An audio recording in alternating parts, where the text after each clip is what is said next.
sono Maurizio Castellani, sono sindaco del comune di San Zeno di Montagna, un comune da 1400 abitanti che però nel periodo estivo raggiunge i 10.000 abitanti e raggiungiamo quasi 200.000 presenze estive. È un balcone sul lago di Garda, tanti lo conoscono, comunque è giusto ricordarlo perché in questi giorni, in questo periodo, anche il lockdown, ma anche in questo ultimamente ce lo stiamo godendo proprio, ecco, sono dei tramonti, dei paesaggi fantastico. Ecco. Poi sono anche presidente dell'Unione Montana del Baldo Garda, recentemente riconfermato, quindi che raggruppa 9 comuni,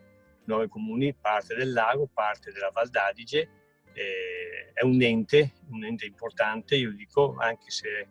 ha poche risorse, ma contiamo di rafforzarlo nel tempo per dare forza a un territorio che veramente ha bisogno di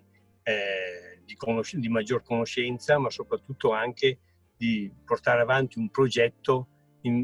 ambientale. Io sto lavorando da qualche anno per cercare di fare il Baldo come patrimonio dell'UNESCO come area MAB. Ci stiamo lavorando da tempo e sarà anche il mio impegno futuro appunto raggiungere questo obiettivo, cioè raggiungere l'obiettivo come area MAB, che vuol dire uomo e biosfera, men e biosfori, per dare forza, per dare conoscenze e soprattutto uno sviluppo economico sostenibile, perché è importante conservare l'ambiente, ma allo stesso tempo anche sviluppare questo ambiente e portarlo a conoscenza e portare anche economia nei nostri territori, soprattutto nell'entroterra, perché il lago è ben conosciuto, ma il lago insomma ha bisogno anche dell'entroterra. Ormai è un lavoro sinergico che stiamo portando avanti da tempo e conto magari nel prossimo mandato di raggiungere questo obiettivo. Entrambi gli enti che lei rappresenta sono soci del GAL Baldo Lessinia. Nel concreto, quali progetti vi legano? Beh, innanzitutto noi abbiamo portato avanti 2 progetti. Il primo progetto a livello proprio di Unione Montana, grazie anche al GAL, e qua è giusto che devo ricordare anche l'ex sindaco di Ferrara di Montebaldo, Rossi Paolo, che è anche vicepresidente del GAL, che abbiamo portato avanti un progetto quando lui era nella giunta dell'Unione Montana per sviluppare proprio il nostro territorio, un progetto a regia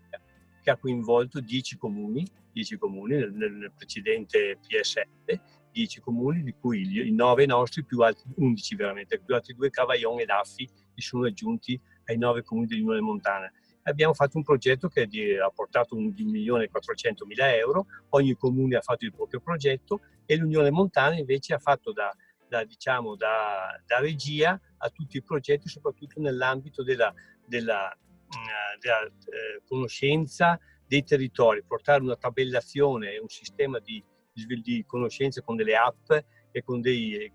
servizi che siano comuni a tutti i comuni, in modo che sia anche ogni cittadino, ogni turista, ogni ospite che arriva dalle nostre parti abbia una visione organica di tutto il nostro territorio dal punto di vista di informazioni.